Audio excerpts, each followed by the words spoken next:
Assalamualaikum warahmatullahi wabarakatuh.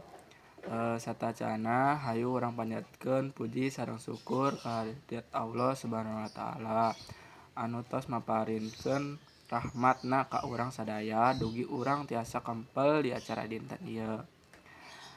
Hadirin anu dipika hormat, dinten ieu alhamdulillah urang tiasa kempel sareng patepang rarai dina urutan mariahkeun hari kemerdekaan Indonesia. Urang priyogi ka Uniga yen di zaman baheula teh seueur pisan pangorbanana para pejuang dina ngabelaan kemerdekaan. Matak ku kituna urang salaku warga negara Indonesia generasi penerus bangsa Indonesia sareng kedah neraskeun pejuang para pahlawan urang. Carana nyaeta diajar singgiat jeung ngawujudkeun cita-cita urang pikeun ngajadikeun kahirupan bangsa Indonesia.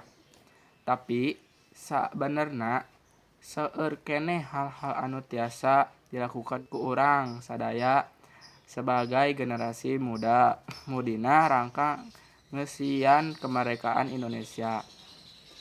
Contona ngajauhkeun diri urang tina narkoba, pergaulan bebas, tawuran anu ngabahayakeun nyawa, jeung sajabana anu mawa pangaruh buruk jang diri urang. Hayu urang sami-sami ngalakukeun hal positif atau mangpaatna jeung diri urang, misalna nyieun prestasi di sakola, seueur maca buku, diajar sing bener di sakola jeung sajabanana. Rupina engki sakitu pidato ti simkuring.